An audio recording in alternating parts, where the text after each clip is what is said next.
What's going on, golf addicts? Welcome to Tour Junkies After Dark, presented by DraftKings. We are the Tour Junkies, ready to break down the second leg of the FedEx Cup playoffs at the BMW Championship 2021 at Caves Valley Golf Club up around Baltimore, Maryland. It's a brand new track, Pat. We haven't seen it before. It's a par 72. It's about 7,500 yards. This is a bomber's paradise. What we've heard so far is the golf course is soft. And the ball's you're not getting a lot of roll out of it. This is going to be a big boy golf course this week for the guys. Pure bent grass greens. Place should be in pretty good shape. Let's talk about some bets, man. You know, everything came out a little late after Tony Finau had to take it down on a Monday with the hurricane up in the Northeast that kind of delayed things on Sunday. So everything dropped a little late. That's why we're here a little late. But let's talk through the betting board, shall we? Mm-hmm. Now, I'm going to start, Pat. I'm going to start. Okay. I was tickled to death when I saw that DraftKings had Bryson DeChambeau at 35-1 this morning, and highly recommended on Twitter that anyone out there that could legally place that bet do it. And I hope we don't get fired for this when Bryson wins, because DraftKings is going to lose a lot of money if he does. They had the line at 35-1 for a few hours this morning. No other book had it any longer than 25-1 at the moment. And then DraftKings quickly dropped it to 25-1 after a few hours. And now it is at 22-1 for Bryson DeChambeau. I mean, this golf course is built for him. It is just absolutely built for length. And I think he's just going to absolutely punish it. He's at 22-1. Obviously, at 35-1 was a much better number, but even at 22, I'll take it. I am all in on the Bryson bus this week, and I'm not a Bryson guy. I don't like him. I don't like him as a person. Yes, we know that. Yeah. We know that. So, but I'm in. I'm in on it, and I think it's something I think you just need to take it. It is a strong field. You know, obviously it's 69 players. Excuse me. Patrick Reed has withdrawn with bilateral pneumonia. So T's and P's for Patrick Reed. But 69 players, no cut this week. Everybody's going to get 4 full rounds. I'm going Bryson, and then I'm going to take another guy at 22-1 up top, and that's DJ. And I know DJ hasn't played very well. I know he hasn't played very well. He missed the cut last week, so he got an early look at Caves Valley. He actually has some experience at Caves Valley from the past, but again, it favors a bomber. It favors a little bit of a left to right golf, golf shot off the tee for the right-handers, especially that suits DJ. And you know, it's getting hints of Augusta passed around, among the Twitter. That's always interesting when people like to throw hints of Augusta, because nothing's like Augusta. But okay, it's not. But long par 72, bent grass, pure. Favors the bombers, favors that left to right. Although I guess you could argue Augusta's more of a right to left track. But anyway, DJ and Bryson for me, if they're at 22-1, are too tempting. Those are two names at the top of the board I'm liking right now. You can't take John Rahm at 5.5-1. No, playing in this field 5.5-1, way too short for a golfer. And the thing is too, if Rahm wins, okay, whatever, and you didn't bet on him, okay, fine. I mean, you didn't, bet $10 to win 50. I mean, what's fun about that? I mean, it doesn't. I mean, who wants to do that? So, I don't like DJ really. I'm not a fan of Bryson, but I do like the bet. 22-1 is not as good as 35-1. I would have loved that, but two guys right here at 25-1 that I love. One is Rory McIlroy. I think Rory, for one, I like him on a no cut event, because he tends to kind of backdoor things lately, and he always seems to play worse in the first round or two for whatever reason it is. And this week we don't have to worry about the cut, and maybe he gets off to a hotter start. I like that number at 25-1. He's played well traditionally on Tom Fazio courses and those designs. Quail Hollow is one that people talk about as kind of a corollary course to Caves Valley. It's a longer course, a lot of bunkers. It's very pure. I think that, and he just won there, obviously, just a few months ago. So I think Rory at 25-1 is a good number. And then I like Brooks Koepka also at 25-1. Now, Brooks is just, you never know what you're going to get. But as we get down in these great fields, a lot of money on the line, he steps it up. And so I think, you're getting that longer number for a fantastic player like Brooks Koepka. I love that. So those are really my two favorite plays here on the shorter end. But I'll add one more. Okay. I think, and nobody ever wants to play the person who won the week before.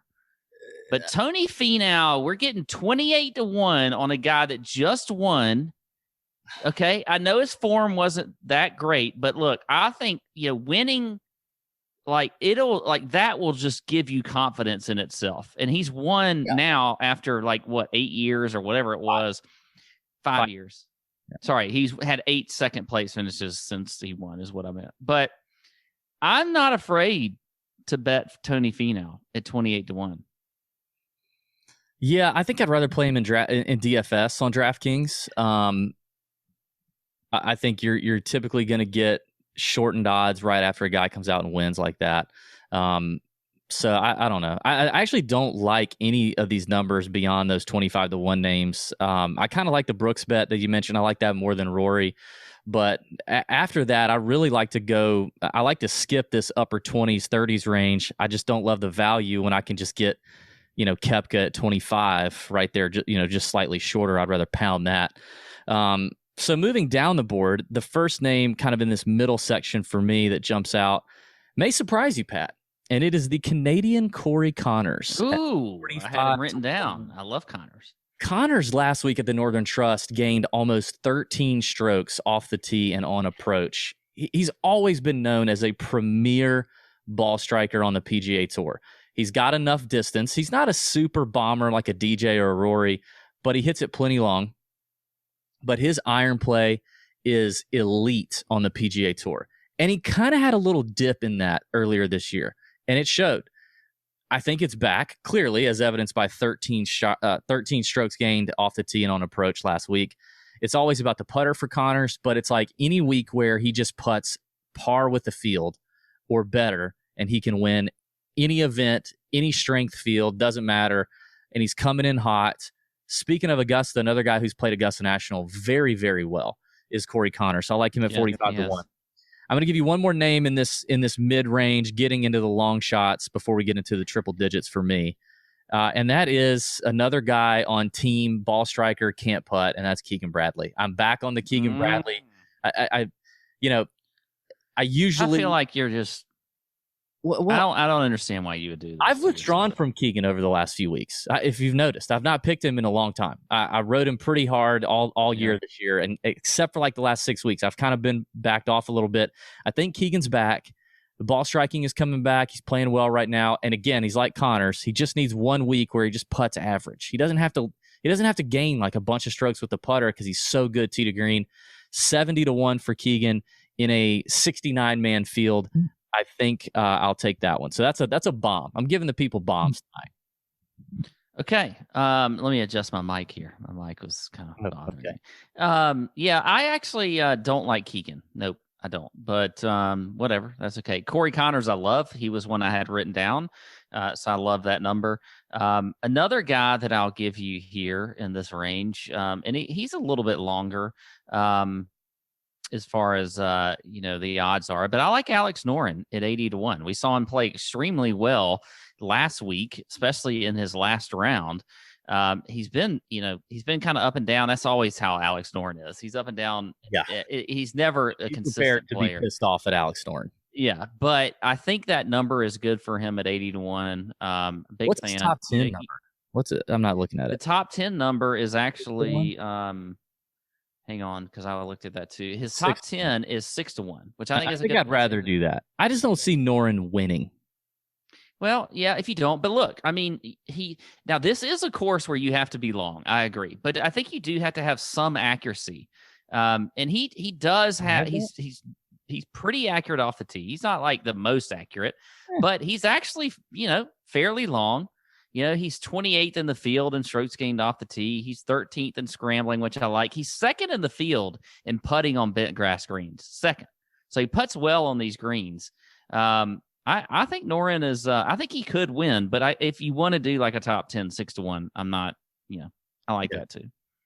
All right, take me into the triple digits. Take me home here.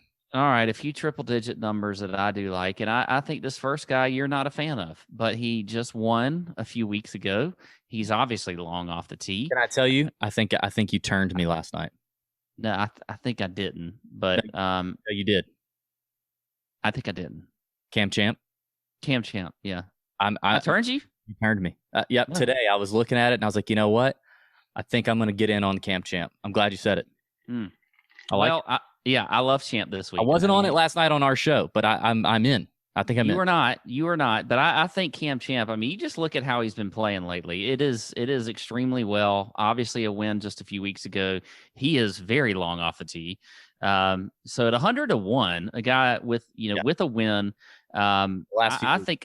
I think it is a good play. And then another guy, Sebastian Munoz, is another guy who's been in good form, and he's at 130-1. So I think that's a good number. Now, if you want to look at those two guys for top tens, Munoz is 9-1 as a top 10, and then Champ is 7-1 as a top 10. I have a few other top 10s, but just talking about those two guys, those are the top 10 numbers for them. I think Champ's definitely one that can close the door. We just saw him do that, right? He's a big game hunter. Like when he's on, he can do it. I don't know about Munoz. I feel like Munoz and Noren are in that same category of we've never seen him win a big time event with like any decent, field strength in it. I just don't see that happening. So the top 10 for me would be the lean there, but I do like the Cam Champ outright. All right, well, I got two names additionally in here other than Cam Champ. Both are bombers. Both are going to feast on these 4 par 5s on this par 72. Both are PGA Tour winners, one more recently than the other. They're both at 150-1. Cam Davis, I'm gonna ride it. I love the Aussie Cam Davis. He's my boy. I hit him at 150-1 a few weeks ago when he won the Rocket Mortgage Classic. He eats up par 5s. Long hitter, aggressive young player, and I think he's got the confidence. The irons are concerning somewhat. The irons have been a little lost since his victory, but I believe in the chops on this young kid at 150-1. But Keith Mitchell at 150-1 is probably my favorite number here. This is a guy who has won Honda, which is one of the strongest fields of the year in the Florida Swing a couple years ago. You talked about that Rory victory at the Wells Fargo just a couple months ago. Keith Mitchell was the only guy that could have taken him down that day. He was right there neck and neck with Rory at Quail Hollow. He's a long hitter, and if he gets hot with the putter, you can watch out. But Keith Mitchell, he had to make 3 birdies in a row coming home just last week at the Northern Trust to get here, and he did it. He's just got the chops, man. At 150-1, that is a large number for him. And obviously, if you want to take the top 10, 14-1 as a top 10 is very tasty for Keith Mitchell. So those are the bomb outright plays. You said you had some more top 10s. Why don't you hit me with those? A few top 10s that I think are decent to look at. You look at Harold Varner III. He is 8-1 to finish playing the good. top 10. Playing well. I like that. Eric Van Rooyen is also 8-1. Nope.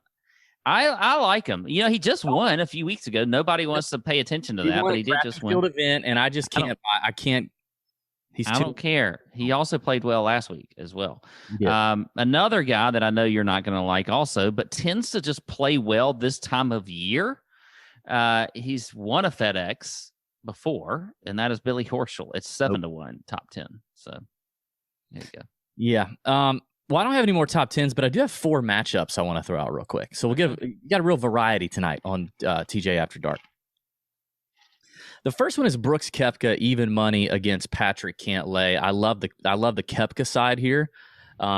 Knowing that I think he's outside the top 10 in the FedEx Cup rankings currently. I'm sure he wants a piece of that $15 million and position himself a little better at East Lake next week. So I think Brooks comes out here letting the nuts hang a little bit. You know what I mean? I mean, he's the alpha on the PGA Tour. He's a guy that likes to peak at these big events, right? So Northern Trust, he comes in, he gets his thing. He gets his beak wet a little bit. He makes a cut, he does his thing. But now I think he's ready to let him hang, and I think even money against Patrick Cantlay is he's longer than Cantlay off the tee. So I like that number. Another one that I think is, and I don't like to give favorites in head-to-head matchups in golf, but the Koepka even money line and now this line were too good to pass up. Rory McIlroy is a favorite over Abe Answer at -120.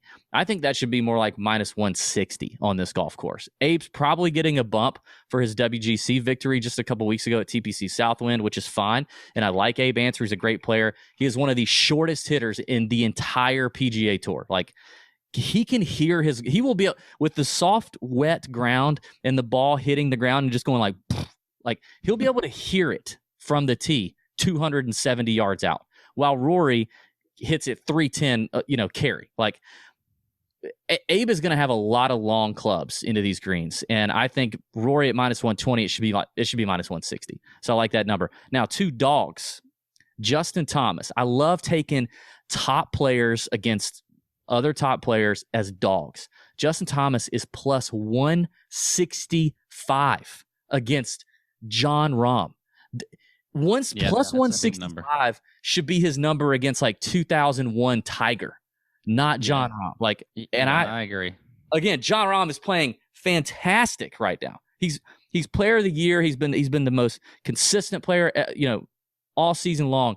You just can't do that with Justin Thomas at plus 160. Plus 165 is too large. I think you jump on that. The final one is Dustin Johnson plus 100 against Jordan Spieth. This is kind of like the Rory Abe Answer matchup, maybe not as drastic. Jordan's a little longer off the tee than Abe, but this golf course, I think, suits Dustin Johnson's game off the tee much better than it does Jordan's. And we saw Jordan's game off the tee at the Northern Trust slip. I mean, he shot like a 79 one day. I think it was 78 or 79 one day. He did not look steady. I mean, he made the cut, but then he just really shot a 62, I think, on Friday, and then the weekend just was awful for Jordan. So battling the driver a little bit, I don't like that coming into this event. And you're giving me DJ plus money because he hasn't been, typical DJ. So I think I got to take that one as well. Well, I don't have too many matchups, but I will say this. I think if you're getting a top player who's in pretty good form against Victor Hovland and you're getting plus money, I like those bets. So, like, for instance, Hideki is plus 105 against Victor Hovland this week. I like that. I'm going to hammer any top guy in good form over Hovland if I'm getting plus money. I don't like Hovland this week. I just don't think this is look, I mean, he's obviously a fantastic player, great, off the tee approach, has a lot of stats that are in his favor, but he's not a great scrambler. And I think that's something that's going to be on this course that you really got to do well. I feel like he's going to disappoint this week. He hasn't been playing well. So I'm going to hammer any line, even Webb. Webb is plus 100 against Hovland. I'll take him against Hovland. I don't know if I'd do that. I don't mind Decky, but I think I'd take Hovland over Webb. All right, well, that's it. Listen, hey, Tour Junkies After Dark, quick and to the point tonight, giving you the outrights, the top 10s, the matchups that you need for the BMW Championship. We'll be back next week for the season's final event, the Tour Championship from Eastlake. It'll be the top 30 players in the FedEx Cup standings after this week. Give the video a thumbs up if you don't mind. Please give the video a thumbs up and subscribe to the DraftKings channel if you're not already, and check out the Tour Junkies YouTube channel as well. I'm DB, the Tour Junkies, my boy Pat. Have a great week. May your screens be green. See ya. Out.